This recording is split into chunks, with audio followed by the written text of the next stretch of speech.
Good afternoon, everybody. Well, we're starting our event. My name is Andrius Kubilius. I am a member for European Parliament from Lithuania and the informal chair of informal Friends of Europe and Russia Forum, which we established in European Parliament. And today we have a very important discussion with the title Parliamentary Dimension of the EU-Russia Policy. Now I am giving the floor for our moderator, Mr. Pavel Havlicek, Research Fellow at the Association of International Affairs in Prague, Czech Republic. Please, Pavel, floor is yours. Thank you so much, Andrius. Greetings from Prague. My name is Pavel Havlicek, and I'm a research fellow at the Association for International Affairs. And I will try to guide you through this today program. We will have a very interesting panel of speakers on the parliamentary dimension of the EU dialogue on Russia. But before that, actually, I have a great pleasure to introduce a new initiative that we have recently launched in Prague, which is called the Friends of Free Russia, Přátelé svobodného Ruska, in Czech, and this will be our launch event today on the European stage with European friends from the European Parliament. And Andrius, thank you so much for having us with you actually to launch our event today.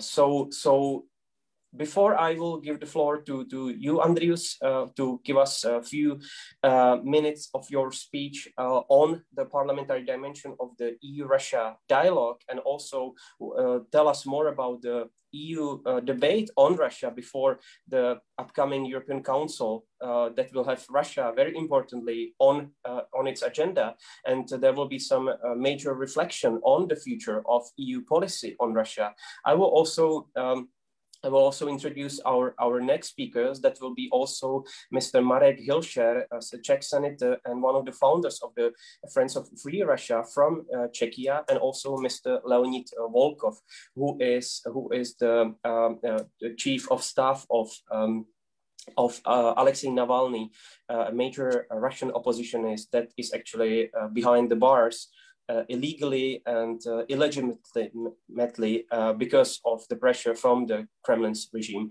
So we will have the three gentlemen to give us their take in the first part, and then I will gradually introduce one by one our parliamentarians from across the EU, from France, from Poland, Czechia, but also from Lithuania, to tell us more about how they feel and what they see from where they sit actually on the future of EU policy on Russia. Andrius, I will now give you the floor to show us, to introduce us into the topic. I hope you are with us now. The video seems to be a little bit lagged, so maybe in between, before Andrius manages to reconnect, I will now give the floor to Marek, and I will actually start with Czech Senator Marek Hilšer, who is one of the co-founders of the Friends of Free Russia. We have Andrius already, but maybe Marek, you can start, and then Andrius will catch up as the second speaker, if you allow. Okay, fine. Thank you very much. Thank you very much for the floor. I am delighted to participate in this European launching event of Czech parliamentary initiative called Friends of Free Russia, and also to start this event with opening remark. Even Andrius was the first one who should start. Okay. I am also very pleased to welcome here members of several parliaments of European countries.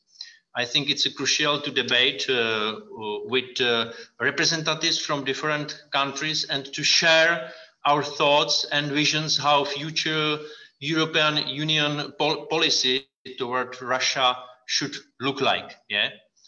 Speaking of current Russia, we think of Putin's authoritarian regime that is hostile towards the democratic Europe and democratic values in general.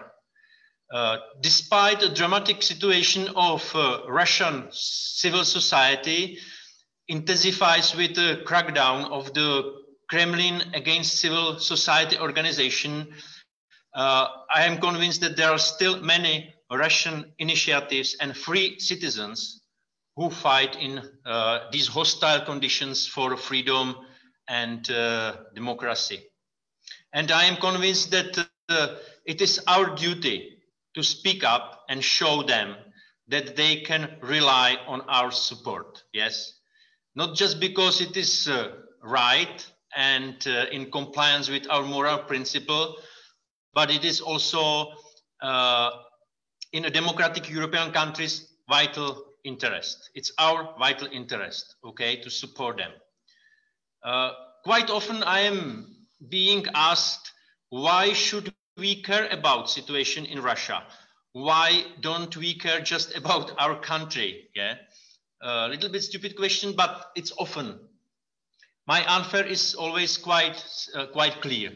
More freedom in Russia, the safer Europe, and the more prosperous relations with Russian Federation. Yes. Me as a Czech Senate member, I have been many times confronted with increasing need to support different civil rights initiatives as the aggressivity of Putin regime is continuously growing inside and outside Russia. Me and my colleagues, we visited Moscow last year, where we meet with several civic organizations, also opposition politicians or independent media. A year ago, we also organized a seminar about the violation of civil rights in Crimea. Our host was Oleg Sentsov here in Czech Parliament. And also last December, we sent a letter to Council of Russian Federation appealing not to continue in obliteration of the freedom of non-governmental organization in Russia. Yeah. And some of these actions were also organized in cooperation with non-governmental organization, which we very appreciate. And also we started to feel that the different ways of support to the pro-democratic Russians must be somehow coordinated on the level of both Czech parliament chambers and also on the level of cooperation with the non-governmental organization that dedicates to Russian topics. Yeah? And therefore we decided to establish this informal platform named Friends of the Free Russia that would systematically dedicate to the different ways of support to the Russian civil society. And maybe, and I'm convinced that a cooperation with other parliamentarians around Europe would be also beneficial. So thank you for the floor, and this is my contribution to our debate. Thank you so much, Mr. Senator. It's great to hear from you and also hear more about the Friends of Free Russia, because we have just launched this initiative last week in the Czech lower chamber of deputies last week. So it's great to have you on board together with also other colleagues in the conversation. And now I will pass the floor to Andrius Kubilius, who have already introduced us into the topic and who was kind enough to host us actually with our launch event of Friends of Free Russia. Andrius is also the informal leader, as he mentioned, of Friends of European Russia. This is not a coincidence, and we are very happy to get inspired actually by your work, Andrius, on democratization of Russia. Please introduce us into the topic and also tell us more how you see the future of EU policy on Russia. Thank you. Well, thanks a lot, Pavel, and apologies that we were cut off, and that is usually what happens with our seminars when we're talking about Russia, that we are facing quite strong, cyber attacks, but that is what we are used to.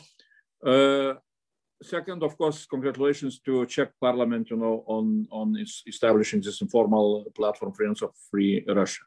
Really, I'm very happy, and I was always dreaming that exactly this is what we need very much, in Europe, in each national parliament, to have, some kind of, community of the people who are looking into possibility to assist Russia in its democratic transformation in similar way as we're trying to do from European Parliament. European Parliament, as I have mentioned, we created back in 2019, immediately after elections to European Parliament, so-called informal forum of the Friends of European Russia, which took initiative really to bring topics of Russia developments, of democratic Russia developments into European Parliament. And I think that it was really very important because those discussions were not very often happening in this, Brussels bubble. And we had really very successful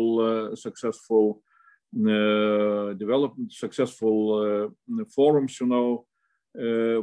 which allowed us from one side to learn much more about Russia developments and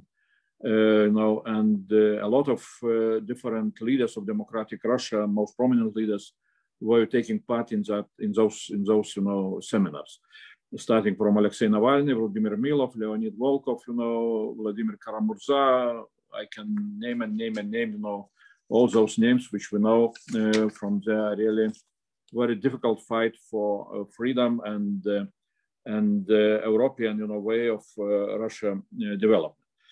A recent event we had with our French colleagues, and really I am very happy to see Andrea Gattolini and some others that we are becoming part of the same community. Now on EU-Russia policy, what in the European Parliament we want to see how that revision we want to go, in which direction. I would say that again, our forum of the Friends of European Russia brought also some additional added value into European Parliament, that we have now a community of something like 25, 30, members of European Parliament from different countries, different parties, who have very, very similar, evaluations of what is happening in Russia and what policy the EU needs to have. We are, from time to time, we are coming out with some resolutions where we, are able to write down what are our views. Usually, those resolutions are approved by a huge majority of European Parliament members. When we manage to collect somewhere around of almost 600 votes, and which means that really there is quite a common understanding inside of European Parliament what kind of EU policy there is towards Russia is needed. The first resolution where we very clearly described what kind of policy we want to see, that was when last September European Parliament adopted a resolution connected with poisoning of Alexei Navalny, and where we asked European institutions, councils, to make a deep revision of EU policy towards Russia and to put defense of democracy as a most important priority in the future EU policy towards Russia. Why we did it? Not only because of poisoning of Alexei Navalny, which is terrible, and it was very clear where the Kremlin regime is going to go, but also since we have seen that, developments in Russia in some way are following what we have seen last year in the developments in Belarus. I mean, civil society is demanding change in a very clear way. That is what we started to see also in Russia, starting from the beginning of this year, from the protest movement, all the protest demonstrations. From another side, we can compare that Putin regime is following Lukashenko example in trying to be, even more brutal against all the protest developments. In addition to that, we need to see that in Russia there will be Duma elections, parliamentary elections in September, where we can predict, and Leonid, I think that he will tell us how they see those forthcoming elections, but we can predict that Putin regime will try to steal elections like Lukashenko did with presidential elections. And that is where EU needs to be ready to react in most clear and really effective way. On one side, with sanctions not only to the regime but also to oligarchs who are surrounding the regime, and those sanctions should be much more clear in their implementation. We are calling for some kind of automatic initiation of the sanctions if somebody is violating human rights, democracy, or trying to steal elections. From another side, what we are saying also, it's that EU should have clear policy of how relations in between of EU and democratic Russia will be established. What kind of relations? What kind of big programs we shall be able to use, like visa-free or free trade, or modernization, strategies and things like that, just in order to show, Russian people what they can expect if democracy, if they will be able to bring democracy back to Russia. So those are thoughts and ideas which we are discussing, in different meetings, in different, papers which we are producing in European Parliament. But I would say that this democracy first approach really is most important when we're talking about EU policy towards Russia. And even more important is that with your initiative here in Czech Parliament, with some initiatives in French Parliament, in Lithuanian Parliament, in Polish Parliament, we are bringing some of those ideas to the level of national parliaments. And this is crucial, since you know that European foreign and security policy is much more dependent on national governments than on European Parliament. And national parliaments, it means national parliaments has much more influence on EU foreign policy and security policy, if to compare, for example, with even with European Parliament. And if we should manage, to bring some kind of common position about how this policy, EU policy towards Russia, should be defined by, by the Council, by Foreign Affairs Council, by Council of Heads of States, that would be really exactly what we need very much. And that is why I congratulate those developments on national parliament levels, starting from Czech Parliament. And that is why I'm really looking into this joint declaration, which perhaps can be signed by participants, of this important event, and where really, I see the language which exactly Senator Andrea Gattolin from French Senate talked during our last seminar with French politicians and experts, about possibility to create interparliamentary association on Russia in a similar way as it was done again by Senator Gattolin when they created so-called IPAC, International Parliamentary Association on China. So now we shall have, maybe we can have, IPAR, like, International Parliamentary Association on Russia. So I stop here. Thanks a lot and good luck, for all our joint activities. Thank you so much, Andrius. Thank you also for reminding the current state of the EU-Russia relations, but also the importance of the national dialogue and national parliaments in actually having their say on the EU foreign and security policy. This is absolutely essential, and this is also what led us to establish one of the reasons why we established the Friends of Free Russia in the Czech Parliament, together with Marek and also other colleagues from both chambers of the Czech Parliament. So thank you so much for reminding us about this. Before we give the floor to Andrea Gattolin, who will tell us more about this parliamentary dimension, we really need a sort of a reality check on what is actually seen what is expected and maybe also advocated by Russian, democratic Russia, free Russia. And this will, during our discussion, be represented by Mr. Leonid Volkov, who is the chief of staff of Alexei Navalny, who is one of his closest collaborators, for the time being relocated in Lithuania, if I'm correct, Leonid, due to the pressure that is on you from the Kremlin authorities, from Putin's regime. So please tell us more about how you see actually the current state of EU-Russia relations, but also if you may comment on this parliamentary dimension of the EU dialogue on Russia, and how do you see how beneficial it could be to you and your work actually. Thank you so much.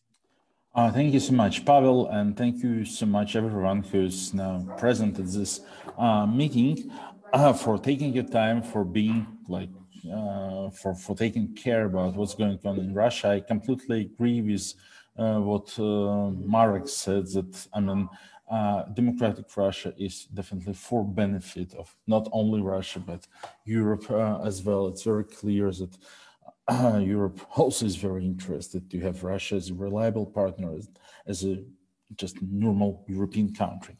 We share this belief. That's why we are doing what we are doing. And let me share just a few remarks on where we are now and what we do expect from these types of cooperation. So Russia is now in an electoral year. We will have parliamentary election in 6 months from now. The Duma will be elected, and this will not be an ordinary Duma, but that one that will be sitting on also during the transition. So in 2024, just in 3 years, there will be a transition. It's not decided yet, apparently, which type of transition this will be, but it doesn't matter really if it will be a transition from Putin to Putin himself, or from Putin to some puppet, or for some other formation of the government. No matter, this is going to be a huge stress for Mr. Putin and his regime, as we've seen it in Belarus just half a year ago. So it looked like this transition of Lukashenko to Lukashenko would be quite smooth. It happened to be a hugest challenge in Lukashenko's history. The same as facing Vladimir Putin now, because his approval rating is going down, the economy is struggling. So there are no fundamental reasons why the situation could be improved, actually. Like, people are getting more and more tired of him very naturally after 21 years of his rule. And once again, the economy is doing bad. There is no political competition. Alexei Navalny is in prison. So we don't see why actually the situation should get better for Putin or his party in September this year and in March 2024, and also during all the next 3 years of the political cycle. That means the reply will be more repression, more pressure against the opposition, more attempts to keep the political field completely clean, not to admit any types of competition. Now, do we expect that Europe could do something to save us from Putin and to unite Russia? No, I mean, we don't think so. We don't expect it's feasible. We really we really believe that if the change will come, it will come from inside. Do we think still that there are some rational and sensible steps, practical steps that could be undertaken from European perspective to to help the civil society in Russia to somehow restrict, to put some red flags around Putin and his regime, to make his pressure not so dramatic? Yes, of course. Many practical steps could be taken, and I'm very happy that we see now that more and more platforms appear, like this Czech initiative, like the platform run by Mr. Kubilius in the European Parliament, that make it possible for us to talk about such initiatives and to promote them. Just to name a few very shortly, just to give an idea about like very practical steps that could be taken. First of all, of course, what Mr. Kubilius already mentioned, like sanctions against Putin's oligarchs, because like money is the most sensitive issue for Mr. Putin. He really cares very much about money, his assets, his personal wealth, and sanctions targeted against his closest allies, the beneficiaries of his regime, could create a real leverage against Mr. Putin. They could really create a situation when his close friends would come to him and say, Vladimir, you have to stop here. This is the red flag because we are now risking all our assets. You please don't do this or that against the opposition, against the fair elections and so on and so on, because this puts our billions at risks. And it's the language he understands. It's the level of debate he's ready to comprehend. Whilst any attempts to build bridges, to find compromises and so on, he unfortunately anticipates only as a sign of weakness. We have learned it from many painful stories from the past. When any attempt to build a dialogue, he only considers as a carte blanche to do whatever he wants. So if after he uses prohibited chemical weapons, shoots down airplanes, annexes Crimea, and so on. If after this people still want to talk to him, he draws a very clear conclusion. Okay, so I can do whatever I want. They still will be talking to me. The other very practical initiatives that I think would be a very huge help, not only to Russian civil society, but also to European politics and European political system itself, would be to start finally tracking Putin's money in Europe and Putin's influence. Russia exports enormous amounts of corruption. We know of facts when Putin directly or semi-directly funds political parties, political forces in different European countries. When he lobbies and pushes forward his interests with huge amounts of money. Officially, Russia exports $60 billion a year from its economy. Majority of this money goes to Europe, and a large part of this money comes along with corruption. If Putin's member of parliament or minister or deputy minister would buy himself or herself a nice villa in France, in Côte d'Azur, it comes along with some amount of corruption always. They would seek an opportunity to buy a local judge, a local police, local law enforcement, local members of parliament, just because, first of all, that's the way they used to operate back there in Russia. And second, well, that's the way they feel safer. They know that no questions would be asked about source of their assets and so on. We believe that the source of funds that Russia invests in European economy and luxury assets in European politics have to be investigated and reviewed, and this could create a huge leverage against Putin, and also would help actually, well, European politics a lot. And finally, to mention a point that Mr. Kubilius also made about kind of automated sanctions. We have seen that now, like, personal sanctions are being applied, and we've seen just today a new round of sanctions for human rights violations. They were applied only to two members of Chechen leadership, but still it's something, definitely. But of course, at the current scale, it doesn't create a real leverage. It doesn't scare Putin or his allies. We believe that a more automated approach could be applied. For instance, this new sanction regime against human rights violators could be applied to all those who are already listed as and recognized as human rights violators by Europe and by Russia as well. I'm talking about those judges, prosecutors, investigators, and so on, who are named many times in the judgments of the European Court of Human Rights. Because as a peaceful demonstration gets arrested in Russia, like hundreds of people are being sent to jails, and there are names of hundreds of judges and prosecutors under these decisions. They are then appealed to the European Court of Human Rights. European Court of Human Rights normally rules in favor of those people who were arrested for participating in peaceful rallies or for expressing their opinion online. And Russia acknowledges it. Russia even pays compensation. So we think that some kind of automated approach towards all these judges and prosecutors would actually very much limit Putin's abilities to oppress civil society and independent politicians in Russia, and could be of huge help for our movement.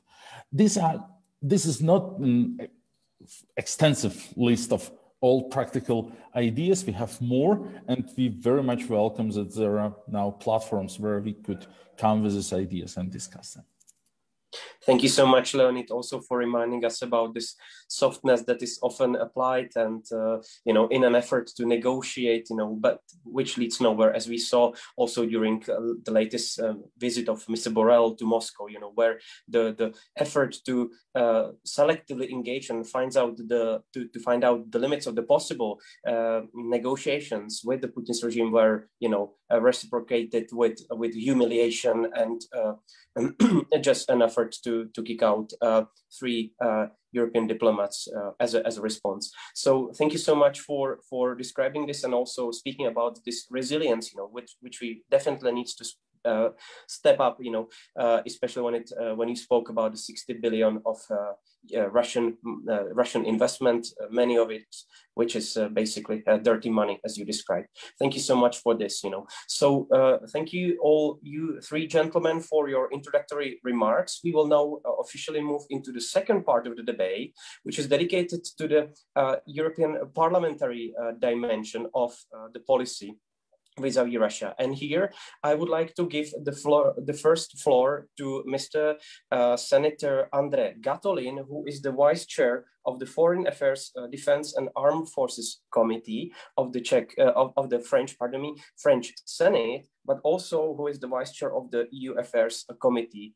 So please, Mr. Gatolin, tell us more how you see the French-Russian relations, and also in a wider sense, the European-Russia relations, how you perceive them, and also if you could fit into the 5-minute framework, a lot is on the plate, also your initiatives about the interparliamentary cooperation that might actually be established. Thank you so much.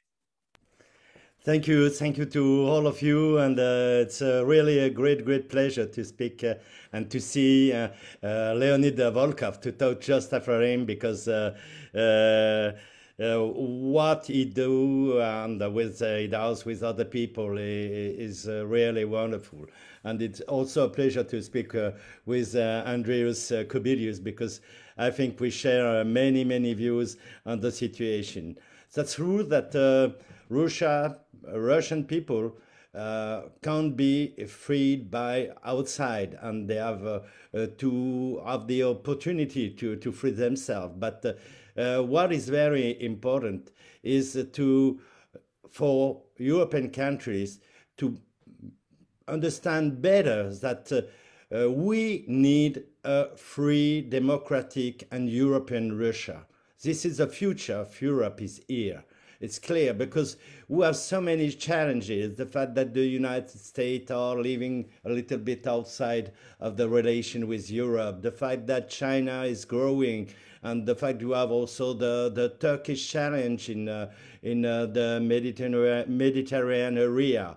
So Russia is something very important for us. And I think when I see that most of the Russians have this European culture, this is not a confrontation, this is a cooperation, a strong cooperation, and this is an historical cooperation we have to settle between Europe and Russia, and to resettle, because when we see the evolution of Vladimir Putin politics, we see that he is outside Europe, not only in the values, in the way to manage the country, but also in the way to see the future.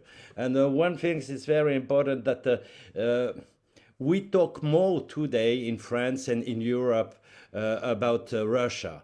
I think it's something rather new, because for a long time there had been no real strategical discussion about that. And the fact that the next European Council that will stand virtually by the end of the week has on the agenda the question of Russia is very important. That's not that at the back of the agenda, that's the last point that will be discussed, and someday they will talk very shortly about that. But today, the fact that the Foreign Affairs Minister meeting of country belongings to the European Union a talk about Russia is very important. The fact that also we had this so-called Magnitsky Act, because what have been passed at the by the end of last year is a very small vision, restrictive vision. But we were many people, especially with my old friend, big brother. We were thinking that the fact the procedure was so restrictive that we should have no possibility to have people on this list. And now we have 4, I would say, people from the Russian authority on this list. But when we look on the list, only 1 of the 3 have real interest settlement in Europe or in France. So the sanction, as Leonid said, is very small. It's too restrictive. And sometimes I ask myself if the European Union and also European member states are not buying a kind of conscience by a very small action on that. And we cannot consider that the same thing than with China. We cannot consider on the one part human rights, other part politics, geostrategy and economy differently. We must have a global view. And as Leonid said, money is something very important to put the pressure on this country. And we have a very strong topics, which is the one concerning Nord Stream 2. Because as Andrews say, mostly all the Russian politics are not decided at a European level, at the level of the European institution. It's all links to bilateral relation between one Germany and another point Russia and so on. And about Nord Stream 2, for 10 years, I'm struggling against this project because it is irrational, and it is due to the kind of, I would say, mental corruption of a part of the politicians and the industry from Germany. And it's very interesting to see that in Germany there is now a strong debate in the Frankfurter Allgemeine Zeitung. We say that we must de-Schröderize the policy, the German policy concerning Russia. And the fact that the German industry is focused on his interests made that we can have a strong attitude, a beautiful attitude from Germany. The fact that they welcome Alexei Navalny at the Charity Hospital in Berlin to help him to recovery from his poisoning. But on another point, they are very realistic. And we must explain to the people that this is a European decision. When this gazoduct will be built. It means that Baltic countries, Poland, and also Finland will be out of the discussion about something very strategic, which is the energy supply for Germany, but for all Europe. And we must put the pressure on Germany. And I think that there will be this election at the Duma by the end of the year, but there will be also general election in Germany. And Nord Stream 2 must be a key topic in the election. I discussed with one of the Green representatives of the European Parliament, Reinhard Bütikofer, and Reinhard said our movement do not back this project, and I think it could have a strong impact. Another thing is to resist to this new diplomacy, the vaccine diplomacy. I don't know if Sputnik V is a good an efficient vaccine. But there's one thing that could interest also Russian people. I don't know with such a vaccine, all the Russia can export to Italy, to perhaps tomorrow Germany, to Africa's vaccine, when you see the very low rate of the Russian population that have been vaccinated. What it means? It means that Vladimir Putin regimes is only interested by his influence, his personal influence at an international level, and do not care of his own population. When I see there are less people vaccinated in Russia than in France, and France is rather delayed in the vaccination, it means that the authorities don't care of Russian people. I think this is a very strong message to give to Russian people at this time. I don't know what Leonid thinks about that, but it's very important. The other thing is that our national diplomacy are very, I would say,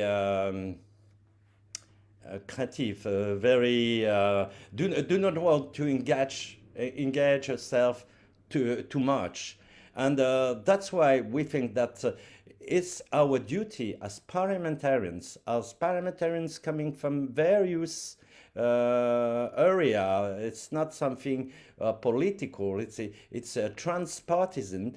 We have to put the pressure on our diplomacy. I've seen that because each month in my Foreign Affairs Committee, we have a meeting with the Minister for Foreign Affairs, Mr. Jean-Yves Le Drian. And he always speaks about Africa, Arabia, and so on. And every time, all the parliamentarians ask him questions on China and Russia. And more we ask this question. And the last time I asked him, do you know what is the evolution of democracy around the world? I think this is the end of a long-term way to democratic transition. And there is three ways to block a democratic transition. So you can decide just after an election, a bad result for the power and a majority for the democrats, that you refuse the election. This is Burmany. You can also manage to have fake election or decide to change the election, as in Belarus. But you can also prevent from democracy to have fake global election only by restricting the opposition to run the election. That's the way we've seen in Cambodia 3 years ago, when the power decided to outlaw all the opposition. And that's the same thing that's happening today in Russia. Their elections are not fair, are not free and democratic. They arrested Alexei Navalny, but also so many people, and they will continue on. But they will also have frauds during the election, and even we have a good result, they will make a push against the result of the election. And that's very important. And the French foreign minister is not a young man. He said, oh, yes, I haven't thought about that. It's true that we see a restriction of democracy everywhere. I say, yes, that's true. And we can't have the same relation with Russia that the one we had 20 years ago. If this country or this regime is changing, we must change a thing. And I think as parliamentarians, and especially if we have in connection in all European national parliament, we can put the pressure on our own government, but also we can coordinate something, especially on Nord Stream 2, because I've just checked, there was only Germany, Austria, and the Netherlands who are in favor of this project all over Europe. The other countries are not interested or disagree with that. So we can organize through our transnational connection, I think, something that could be useful for also Russian people. And the question of corruption also very, very important, because we do not investigate enough about that. We know that illegal money is coming in France and other countries. They invest, they buy so many things without any control for that. And one thing is that during the last 3 or 4 years, we are more focused on this topic, especially in France, but we must act in this way, and sometimes it's also difficult for parliamentarians to ask some information about that. So thank you, Mr. Senator. I'm a bit long, sorry. Yes, interrupt you. Sorry about that. Thank you so much for your very interesting remarks, from the French perspective, but also going describing the importance of the national level. This is very, very important. I will just have to say that you will need to leave us earlier because of other work commitments. So thank you so much for being with us, speaking about these very important topics, and also proposing this interparliamentary dialogue on Russia. This is very, very valuable, and we will be very happy to stay in touch with you on behalf of the Friends of Free Russia of the Czech Parliament. I, together with colleagues, we will be very happy to stay connected with you. Thank you so much. Now I will pass the floor to another French colleague from the French National Assembly. In fact, Mr. Jacques Maire, who is the member of the French National Assembly, but also representative of the French Parliament in the Council of Europe PACE, the Parliamentary Assembly of the Council of Europe, and who is actually a special rapporteur on the poisoning of Alexei Navalny. Mr. Maire, please, could you tell us more about your work and maybe discussion that is happening in the Council of Europe on Russia and the parliamentary dimension to it? Thank you, and please welcome. Thank you very much, Mr. Havlicek. I'm also the chair of the ALDE group, the Liberal group in the Assembly. And I would say my nomination as a rapporteur has a signification, meaning that all the group is behind this Navalny issue, in fact. I don't want to, I would say, to elaborate too much after what André says, which I share for, the vast majority of his analysis. My point is very much dedicated to Council of Europe Parliamentary Assembly.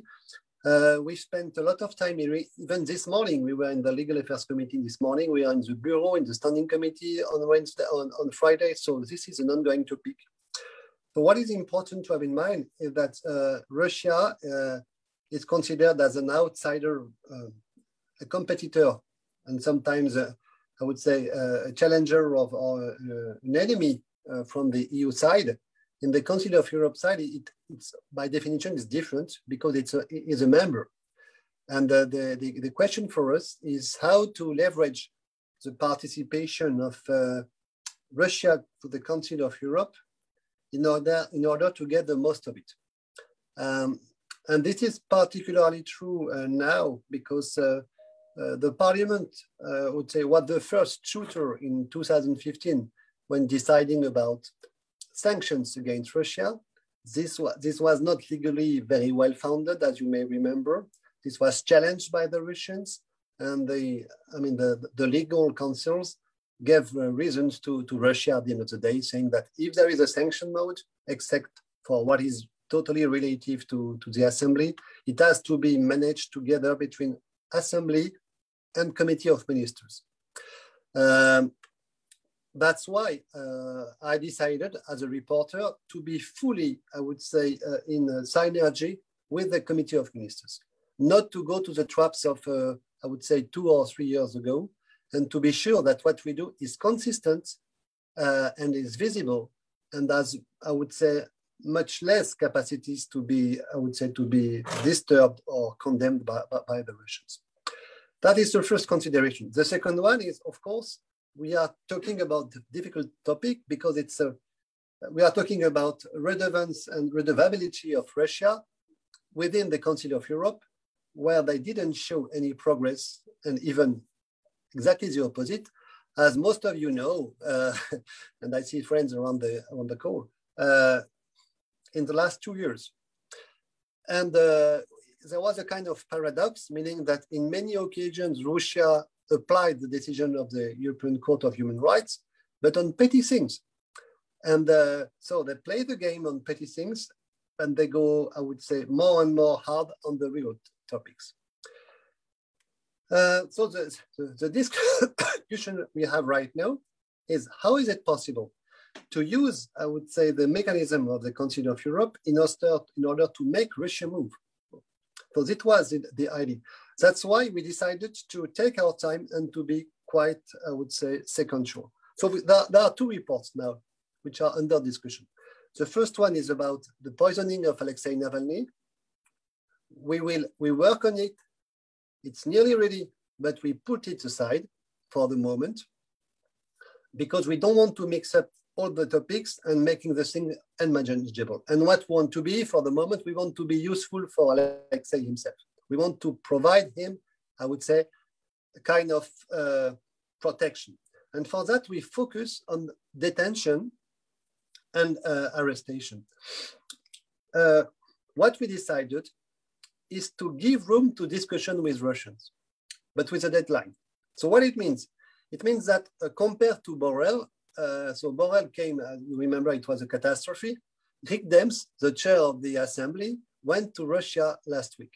It was not very public, and the aim was not to, I would say, to play a kind of negotiation with Russians in front of the medias. It was more to remind to the Russians their obligations, not to negotiate, but to say there is no double standard. What is at stake for you now is something very important. It is your participation, and we remind you your obligations. That comes just after the first meeting of the committees of ministers on the Navalny, I would say, cases, which took place between the 8th and the 11th of March. During this moment, so beginning of March, the committee of ministers considered that the application of the judgment on the basis of which now Navalny is in prison. So this judgment was fully condemned by the European Court. And the way it was revised by the Supreme Court is not at all something which is consistent with the decision of the court. So it was a very strong warning. And on basis of this warning, there was the decision of Rick Dems to come to Russia, to come to Russia. And I think it's very important because if you want to try to move people, it's impossible through Zoom. It's impossible through press releases. It has to be one-to-one. So what happened in Russia last week? Several points, which are, I agree, completely contradictory in terms of behavior, openness, with what Russia does on the field. They agreed to accept to have pace observers for the next elections in September, which was not the case since 2012. They accepted to, I would say, to have the possibility to have the reporters on site in Russia, which was not the case since the sanctions. They accepted for me to have videos with the Russians, I'm still not authorized to go to Russia. We're talking about some reporters, we are part of the monitoring part. For me, I can have videos with the Russian Minister of Justice and all the administrations that are needed. They accepted, I would say, the kind of speed up the possibility for Navalny lawyers to have access to Navalny in the detention camp number 2 at the very moment where Rick was discussing with them, and some other topics. So meaning that's ready to discuss. And about the detention of Alexei, the idea was not we want to negotiate, but the idea was if you do not put us under oppression where you dictate the solutions and blame us, we may well think about what could be done. Somehow that was the case. So now what we want to do, we want to do something simple. So there will be the first step in April when will be a report. Just to put it simply, in mid-April, don't expect big initiatives from me. I will not submit to Russia to sanctions or to some harsh declarations.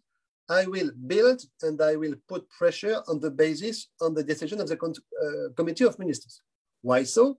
Because the Committee of Ministers, in fact, gave 3 months to Russians to clarify the situation. They say, if you don't move, if you don't free Navalny in the coming weeks, in June, we will come back to the topic and we will make an interim report with some decisions on that.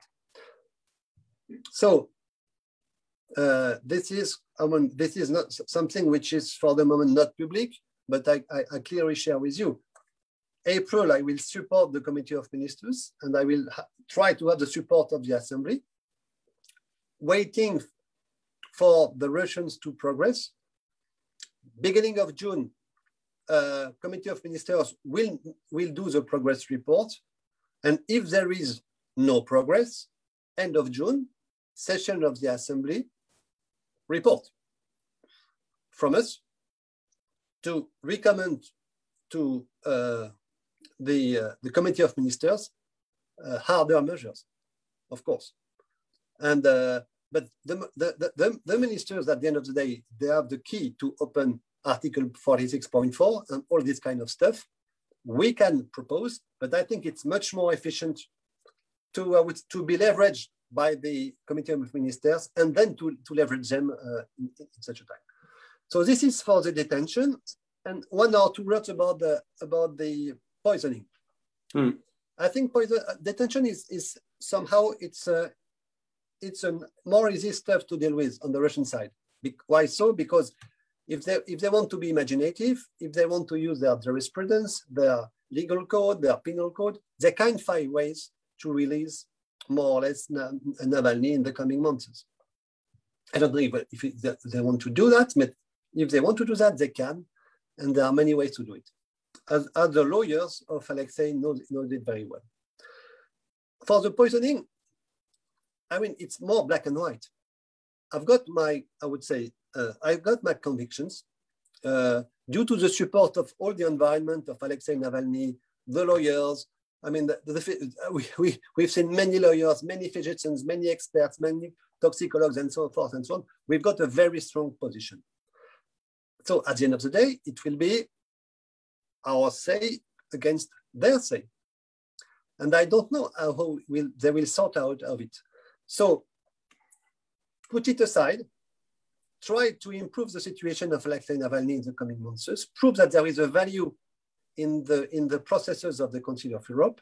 If there is no value, go for the next step and increase the pressure up to the joint mechanism. If not, if there are more solutions, then we go to the poisoning. And for the moment, I can tell you that I don't see how for them to sort out of this second discussion. Thank you so much, Mr. This is very useful to have a look into your work actually and what's happening in different bodies of the Council of Europe. There is even a follow-up question to it, which we will go back to after we have all of our speakers sorted. I will now move a little bit eastwards. First, the capital on the map is Prague in this case. So I will ask Mr. Jan Lipavsky to continue. Now we will have a Czech perspective actually on the EU-Russia dialogue. What's happening, because the Czech dimension to it is also very interesting. So now, Mr. Lipavsky, the floor is yours. I will just remind that Jan Lipavsky is the vice chair of the Foreign Affairs and also Defense Committee in the lower chamber of the Czech Parliament, Chamber of Deputies, and Jan represents the Czech Pirate Party. Jan, please, the floor is yours. Thank you very much. In the following minutes, I would like to speak to you about how parliamentarians and even local politicians in the Czech Republic are trying to demonstrate the importance of sticking to the principles that we all subscribe to our constitutions and founding documents of the European Union. And especially parliaments and parliamentarians are important checks on keeping the governments on the path supporting democracy and human rights.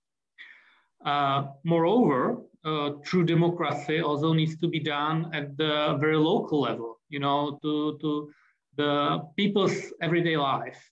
And there is a very important factor which is built through small and sometimes very symbolic steps. And I would like to speak about a few examples from Prague, from the municipality level. Also, so in the parliament, we feel the full force of Russian interest waiting on us. When we debating the issue of finalizing the tender for the new nuclear power plant, these interests are being projected both from Russia directly, as well as through their local allies. These relationships are also fruitful in other ways. You know, for example, now the debate about the Sputnik V vaccine, we already heard about that. And also, I feel a strong responsibility as a deputy in the parliament to fight against the Kremlin disinformation. This is quite serious problem. So I'm very grateful that we have this platform, Friends of Free Russia, where we can discuss ways how to approach Russia and how to work with our partners in Russia to create a safe and confident and sovereign environment, you know, for this matter. Regarding the local municipality, I would like to mention just few examples which happened in Prague. We have been able to rename a square in front of Russian embassy after Boris Nemtsov. Now it's called Boris Nemtsov Square. And the adjacent road in Park is called Anna Politkovská Promenade. And we are very happy that we could remember a legacy of those important Russian, in one case politician, in other case journalist, in this way. And even for unveiling of the Boris Nemtsov Square, there was his daughter Jana visited, and Karamurza was there.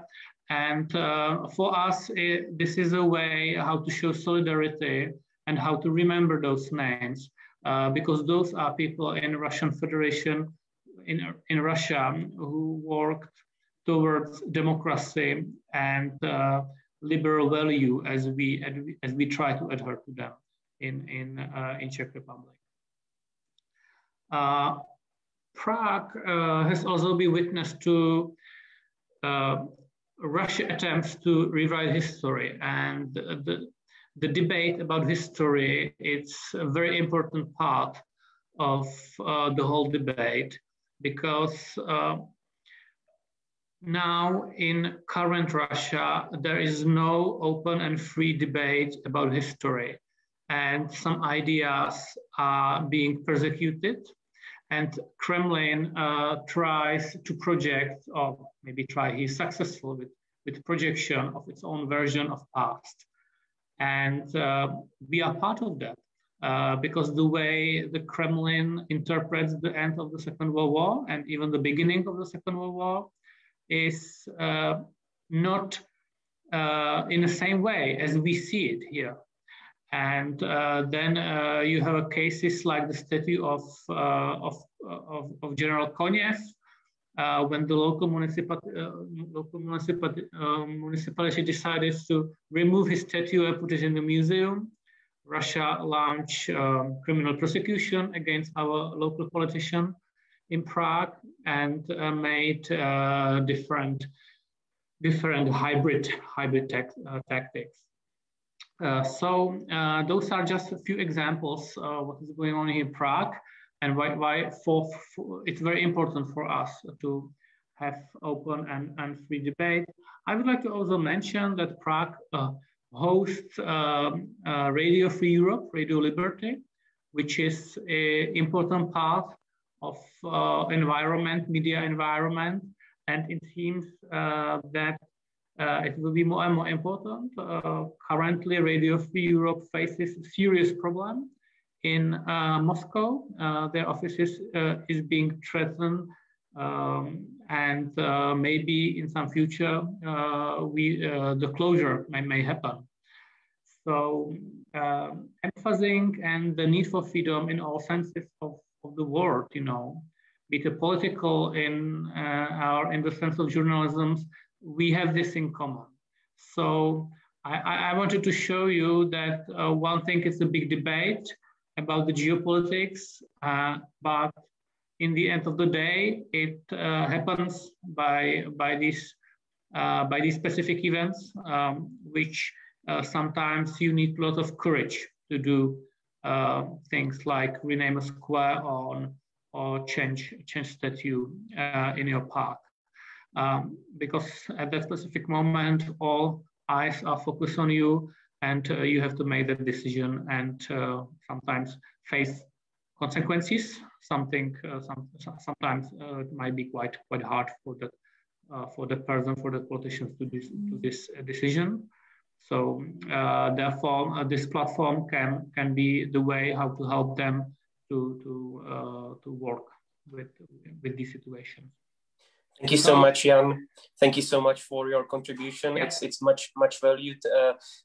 This also clearly illustrates that the founding, the platform that we just founded together with Marek Hilscher, with you, and also with representatives of the Czech civil society. This is just not coming out of nowhere, but there is a rich environment in terms of support in favor of pro-democracy and freedom-thinking Russians and Russia as such.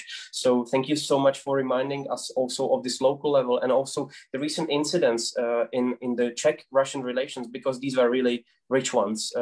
I can see that Matas, you unmuted yourself. Do you want to take the floor next one?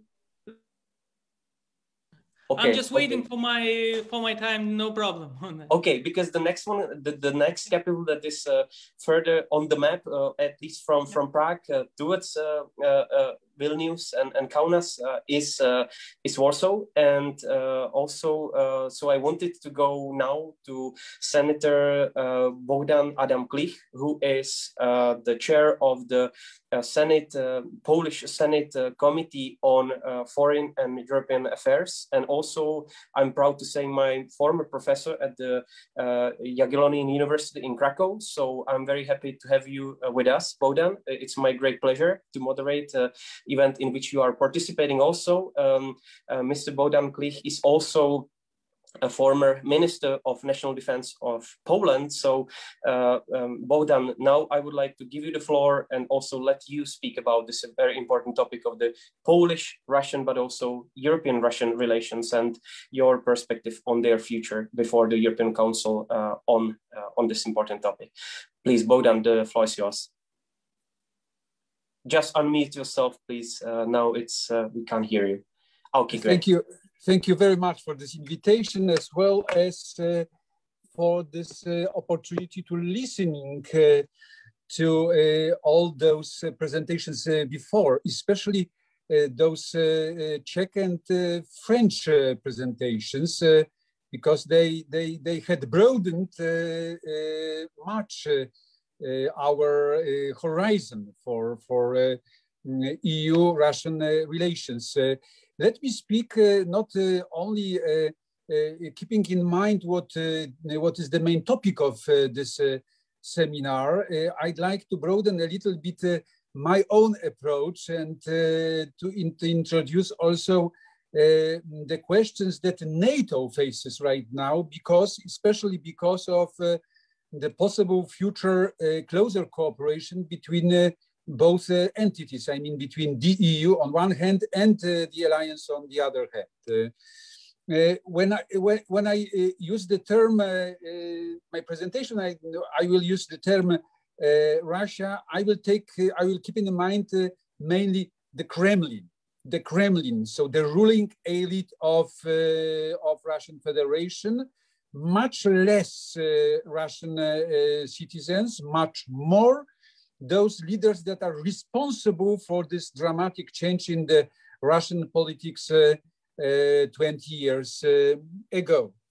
But after the illegal annexation of Crimea and Russian invasion in Donbass, many hoped in Europe that the West opened its eyes. Let me remind us that 13 members at that time, 13 members of the Security Council supported the resolution which declared the referendum invalid. Who now takes care of this annexation? I have the feeling, that it is only written in papers, but not in actions that we take as the European leaders. What was the reason for this progress, this development in the Russian foreign and security policy?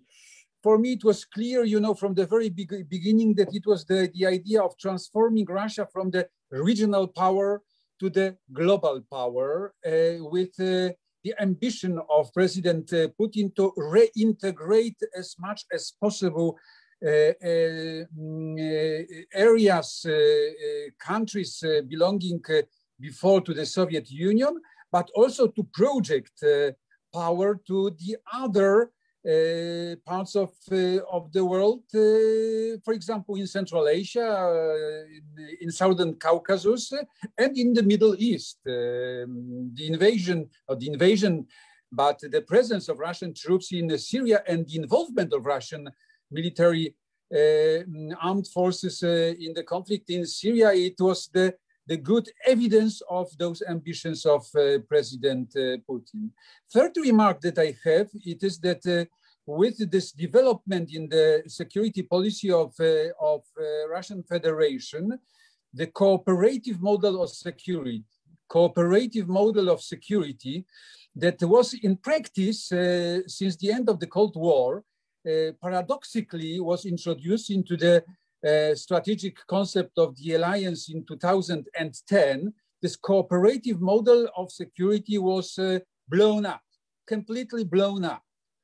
And now we don't have the model of security that could be a kind of guarantee for peace and stability for both. I mean, for countries of surrounding Russia and those countries that don't create neighborhood of that country. So it is necessary to think also about replacing this cooperative model of security by something else. And what does it mean, something else? I have 4 remarks. First of all, I'm absolutely convinced that it is necessary to reinforce the cooperation between NATO and the European Union, because in fact, NATO was able to deliver, let's say, several solutions and to deploy enough forces for deterrence of Russian troops between the Newport and the Warsaw Summit, and it continued this policy recently. When the European Union, in fact, was unable to do something effective, I'm not satisfied, and many are not satisfied with the current policy of sanctions. This sanction regime is limited, and it doesn't cover, unfortunately, it doesn't cover all of those that are responsible for maintaining or violent authoritarianism in Russia. So my first remark is that it should be extended. It should be extended with an important factor of the European Magnitsky Act that was mentioned before. European Magnitsky Act that was adopted in December last year should be one of our main instruments of the community. Secondly, what do I mean concerning the cooperation between the EU and NATO? I mean the organizational body that was proposed by the study NATO 2030 as the first initiative in history from the NATO side to have the institutional link with the European Union. That's absolutely crucial. And this is not only the issue for the members of the alliance, this is also a challenge for the member states of the European Union to support this initiative. Third idea, it is to reinforce the common security and defense policy of the European Union. Fortunately, after Brexit, that received a new impulse and new engine for development, including European Defence Fund, including implementation of PESCO, including the annual review of capabilities. These are achievements that unfortunately can be put aside because of financial concentration of the European Union on recovery fund of the European Union and necessity of the new multi-annual financial framework. So from that point of view, we should, as European parliamentarians and the members of parliaments of the countries of the European Union, we should advocate, for sufficient financing of common security and defense policy in future. My fourth remark is about Ukraine. We should continue our involvement, our cooperation with Ukraine, and moreover, we should extend this cooperation, because independence of Ukraine is one of the guarantees that Russia will not go further to the West.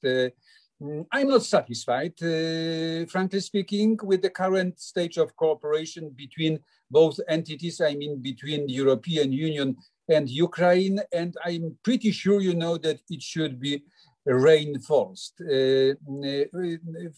Fifthly, what is absolutely crucial, these are acts of the European Union that are included into the action plan on democracy of the European Union. Both acts, I mean the act on the market, digital market, and the act on digital services are absolutely crucial, as regulations that could be a kind of the tool in our hands to tackle the crucial issue, which is the stream of fake news and propaganda from Russian Federation. So they should be as quickly as possible voted by the European Parliament, and after that included into the European acquis by the Council of the European Union, because this is our instrument, this is our tool, you know, in this area of the protection of our information space of the European Union. Thank you so much. Thank you so much, Senator Klich. This was very, very useful and very practical. All the 5 suggestions, I took a note of those, you know, including digital, but also investment in the defense cooperation and much closer cooperation between the EU and NATO. These are very practical steps that we should be engaging in. Thank you so much. I will now go to the last speaker. Last but not least, I have with me also Matas Maldeikis. If I'm pronouncing your surname correctly, I'm very sorry about this. The Lithuanian is not my strongest language, even if we share so much between the Czech and Lithuanian language here. Sorry about this. So Matas is the member of Lithuanian Seimas, the Lithuanian Parliament, but also he is also the chair of the Parliamentary Committee and Delegation on relations with democratic Russia. So you are strategically positioned to speak about what we have today on our agenda. Please, Matas, I would like to ask you for your remarks on how you see the relations with Russia from Lithuania, but also what could be the contribution to the EU level as well. Please, the floor is yours. Dear Chair, thank you for the floor. Dear friends, few ideas from Vilnius. I'll try to keep it short because we had a long night, 1 hour and a half almost. So, actions taken in Russia by the government against its opposition is the preparation for the upcoming Duma elections, as I see it.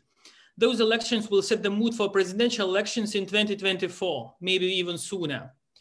Russia's government measures taken against its opposition and Mr. Navalny shows that Putin inner cycle is really afraid.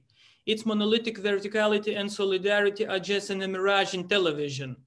Russians call it Potemkin villages. We should understand that Vladimir Putin is a good student and he examines examples of other countries very carefully. He understands how quickly these vertical regimes could fall if someone finds a sweet spot in them. Putin knows that new Biden administration understands Russia very well, and Vladimir Putin would try to prevent every possible sign of democratic processes in the upcoming elections. He understands pressure from international actors just too well for that. At this point, I should note that parliaments have to take a specific role in this. European Parliament, national parliaments in the European Union have to be a watchdogs for Russian way of action. We must articulate that Russian authoritarian power that places a threat to a democratic wall and institutions. And national parliaments must be a place where checks and balances work at their best. Parliaments cannot let governments of our countries choose pragmatic decisions to take over human rights violations and other authoritarian manifestations. One of the biggest challenges that European Union faces while talking about Russia is that we react to Russia. Russia sets the agenda, not us. All we do is express reactions to the actions that Russia takes. These reactions are always too late and too weak. Upcoming elections to Duma is an opportunity to indicate that we, national parliaments, together European Parliament, clearly understand what is happening and that we know what games are being played with people of Russia and the West. In the morning of 20th September, or whenever those elections will be held, all that Putin is planning for us is that we express anger about rigged elections, tweet our deep concerns, and get along with our lives as nothing had happened, as always. Russian regime is not the stupid and wooden as Belarus or Yanukovych in Russia, in Ukraine. System created by Mr. Sukov plays on a different level than that, but we have seen Belarus or Ukraine earlier. My suggestion is that European Parliament, together with national parliaments, create some kind of monitoring group for that. This group has to follow the process inside Russia as of today, watch and react to them through the government and European Commission. We understand how Russia cooperates because what will happen is not in the night of elections. What will happen is happening now, as we can see in the meetings, as we can see with the judges, as we can see in the media there. They are just preparing for the election. We must react now. I want to repeat it one again. Upcoming Duma elections are preparation for presidential election in 2024. Those elections will affect the future of Russian government and its political system as a whole. We must react timely, be prepared, clever, and act with all our political will. That's my few remarks. Thank you very much. Thank you so much, Matas, also for remarks from Vilnius and greetings from Prague once again. We have very little time, and unfortunately, we cannot collect so many questions, but at least there are a few direct ones. There is one on you, Mr. Mayor, on the sanction mechanism. So the question is actually if it was a grave mistake to let Russia come back to the Council of Europe pace, from which it was expelled by the previous position, and also if the new complementary mechanism, as you spoke about it, if you could maybe speak about it briefly and say if there are good chances to reintroduce this sanctions procedure against Russia for non-compliance that you spoke about, possibly in April, please. Yes, with pleasure. On the first topic, was it a mistake or not? This is always the dilemma. Dilemma is if you sanction more and more Russians within the Council of Europe, there is a progressive withdrawal. They withdrew from the assembly. They withdrew from the budget. They didn't withdraw from the Committee of Ministers, but they were up to the moment where they said, if we are not able to nominate Russian judges to the European Court, why should we be submitted to this court? And so on and so forth. If we are not part of the governance, why should we allow monitoring and so on and so forth?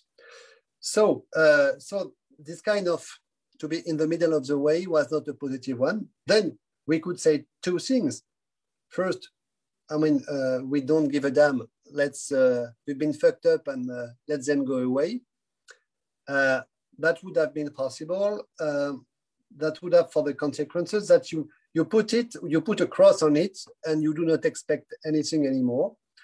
As a consequence, you do not protect Russian citizens. The alternative was to say, okay, let's make a bet. Let's give a try. And if we accept to reintegrate Russians as full members in the assembly, it's not for the benefit of the Russian state. It's for the benefit of the Russian citizens. So the point at the moment, after 2 years, is exactly the following. If we say that this mechanism has a value because there is a certain level of reservability, then it makes sense to have them within the Council of Europe. If to have them in the Council of Europe with no consequences in the legal order within Russia, then there is no point. And I think the attitude of the member state of the Council of Europe is very different now from 2 years ago. 2 years ago, there was a bet. Now, we were very close to a moment of truth. Okay, do they want to play the game or not? In my view, we will know quite soon if it was meaningful or not. If we got some result, even if they are not total, because it will not be total, we will not change Putin, but if there are concrete results, it's worse, notably for the freedom fighters within Russia. If we've got zero results, then I think every member of parliament will have to make up his mind. Is it worse or not? So what it means, so that is for the first part. So what it is for the second part, what could be the consequences?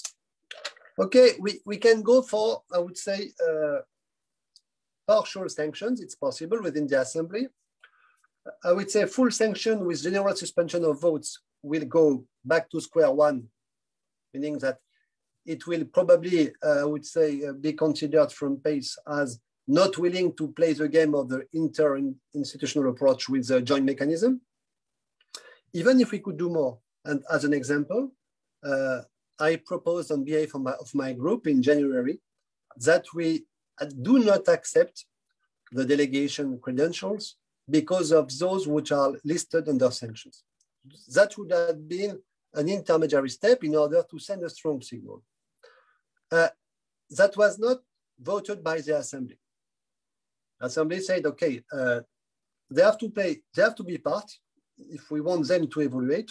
So let's not, I would say, put things too complex. We gave them a chance. They've got full powers, and then we will see. What could be the next steps? Coming back to the Navalny case, normally the processes could be the following. The Committee of Ministers could, as asked already, to free Navalny. They accept or not. If Russians do not accept and do not make any effort, the next step for the Committee of Ministers would be to give a last chance, like an appeal to the state, to the head of state or whatever, any kind of appeal.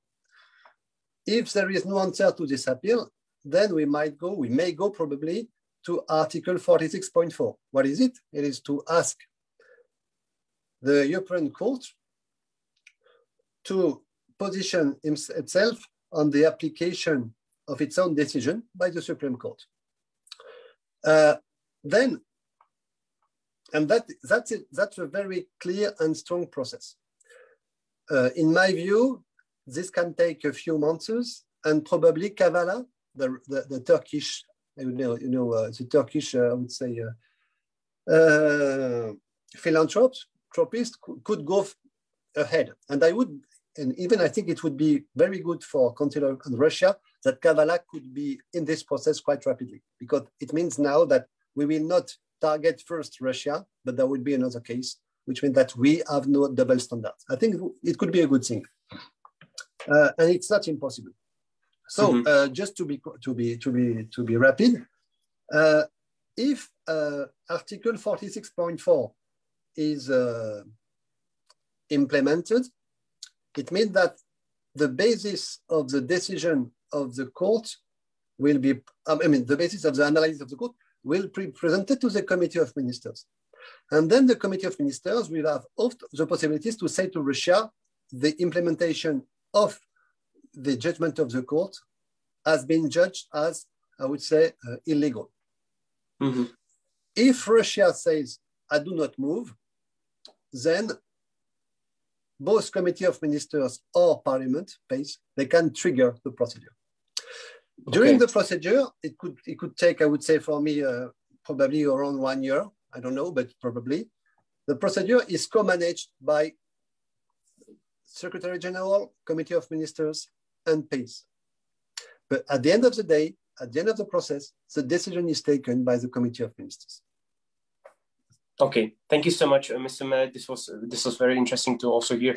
I'm very sorry for taking a little bit longer than expected. I have a last question to Leonid Volkov, and I'm very sorry, excuse ourselves for taking longer than expected than the 90 minutes. But Leonid, there are actually two questions to you. First, on the domestic developments and the protests.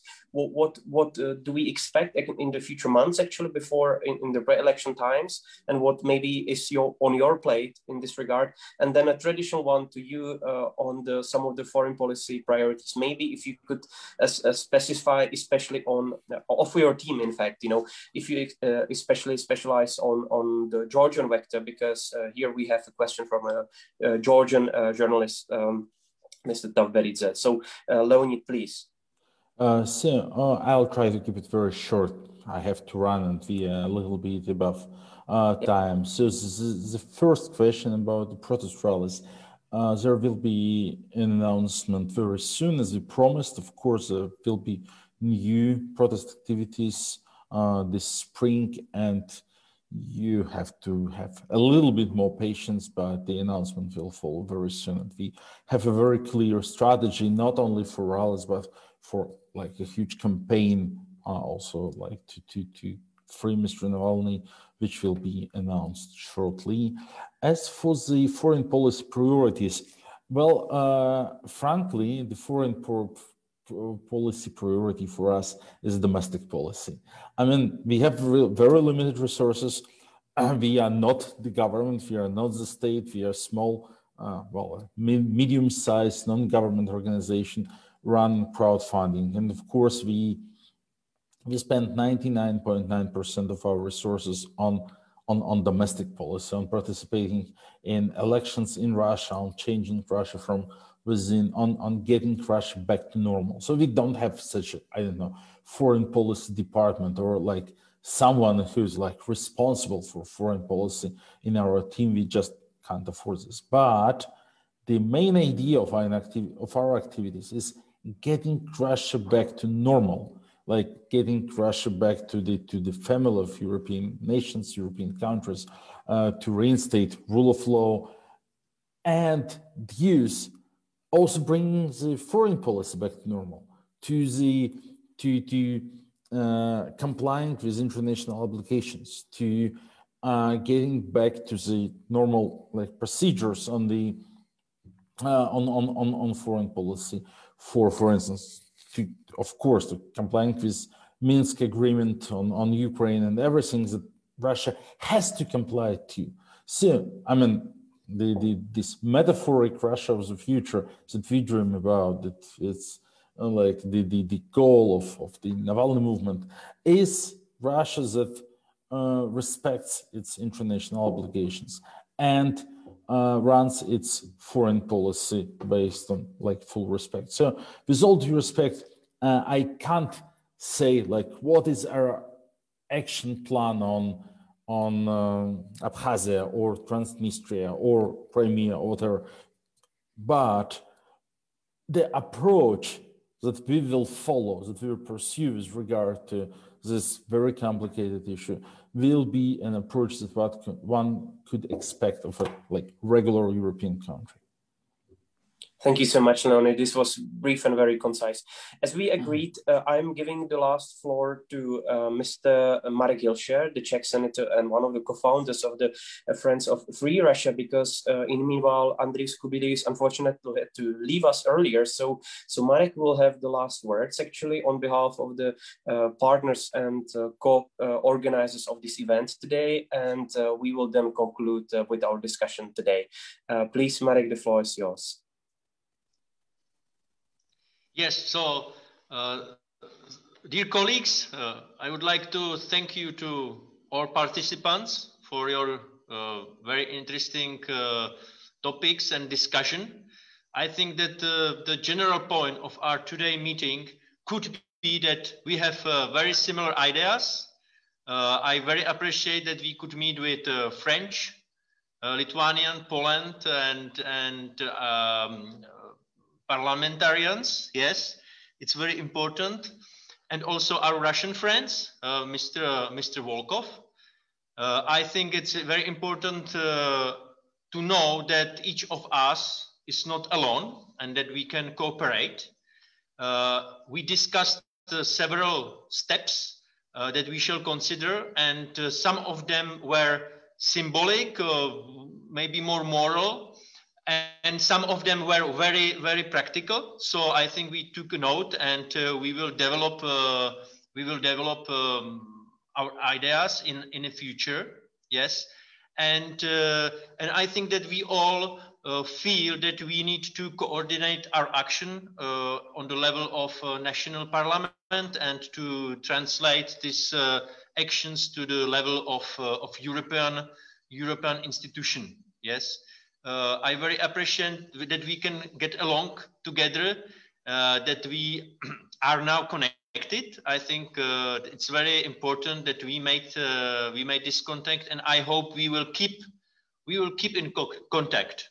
Yes, We have a declaration that was written by our European friends, and each of us can sign it. Yeah, I think it's the first symbolic or action. Yes, and at the end, I would like to thank you to all friends of European Russia platform that helped to organize today's meeting, and it was very interesting. So we took a note, and let's keep in contact. Thank you so much, Mr. Goodbye. Senator, also for your kind words. It was really a great pleasure to have you, have Leonid Volkov of the Team Navalny, have Matas Majdelkis of the Polish Lithuanian Seimas, to have Jacques Maire of the French National Assembly, to have Mr. Bogdan Klich of the Polish Senate, but also other colleagues that unfortunately had to leave us earlier a little bit. But thank you so much for having us, actually being with us, exchanging notes from where you sit on the EU-Russia relations. Mr. Senator Hilscher spoke about this common declaration. We will be in touch in the upcoming days because we would like to collect the signatures of the European parliamentarians for having a strong and united call on the upcoming European Council meeting that is happening on the 25th and 26th. This is a very good context to actually let our voices also be heard by the European leaders, prime ministers and presidents all around the EU. So we are very happy that we also have this platform and we have this opportunity to cooperate with one another. Thank you so much for being with us. Thank you for listening to us. And I hope we have tried at least to answer some of your questions, even if there was not really enough time. Thank you so much and have a nice evening. Thank you. Bye.